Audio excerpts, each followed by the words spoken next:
چونکہ گھر حضور صلی اللہ علیہ وسلم کے گھر کا فاصلہ اور ابو جہل کا فاصلہ کوئی زیادہ دور نہیں تھا، بیچ میں سمجھ ایک چوڑی سی سڑک ہے اور بس فاصلہ ہے۔ خاموشی کے ساتھ جب رات کے سناٹے میں تہجد کی نماز سرکار دو عالم صلی اللہ علیہ وسلم شروع فرماتے تھے عشاء کی نماز کے بعد، تو یہ بھی جا کر کے آپ کے گھر کے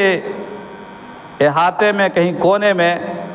ٹٹی سے لگ کے بیٹھ جاتا تھا، کچھ دیر کھڑے کھڑے سنتا تھا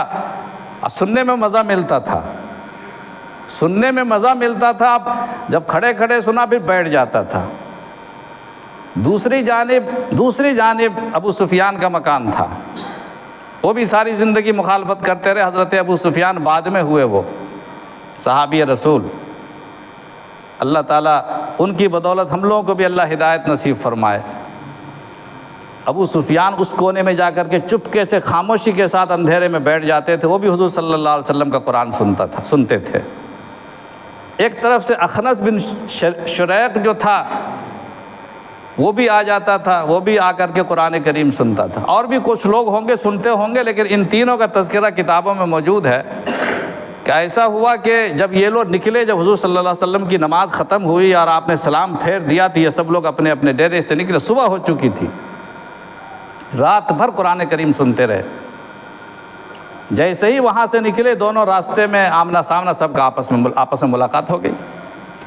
سب سمجھ گئے کہ سب چور ہیں، خاموشی کے ساتھ حضور صلی اللہ علیہ وسلم کا تلاوت سنتے اور دن بھر حضور کی مخالفت کرتے ہیں۔ ان لوگوں نے کہا، آپس میں معاہدہ کیا کہ ہم جیسے بڑے لوگ اگر اس طرح سے کریں گے تب تو ساری قوم ان کی حمایتی ہو جائے گی، سب لوگ ان کے گرویدہ ہو جائیں گے۔ ایسی اچھی حرکت نہیں ہم لوگوں کی، ہم لوگ معاہدہ کریں آئندہ سے کبھی نہیں آویں گے اس دروازے پر۔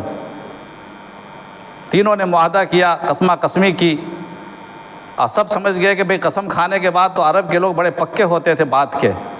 عرب کے لوگ بات کے بڑے پکے ہوتے تھے، اور قسم کھا لیا تو سمجھیے وہ تو پختہ لکیر ہے، وہ پتھر کی لکیر ہے، وہ ٹوٹ ہی نہیں سکتی ہے، جان چلی جائے۔ لیکن دوسرے دن سب نے سمجھا کہ کوئی تو آج آئے گا نہیں، اس لیے آج ہم جاگے، لیکن وہ لذت ان کو پریشان کر رہی تھی۔ وہ قرآن کریم کی تاثیر، قرآن کریم حضور صلی اللہ علیہ وسلم کے پڑھنے کا جو انداز تھا، جو لطف تھا، اس کو تو دنیا کی کوئی طاقت پا نہیں سکتی ہے، کتنا اچھا قاری ہو جائے۔ وہ تو ڈائریکٹ صاحب قرآن پر اللہ کی طرف سے اترا ہوا قرآن ہے، کلام پاک ہے، اس تاثیر کو، اس لطف کو، اس سوز و گداز کو دنیا کی کوئی طاقت پا نہیں سکتی۔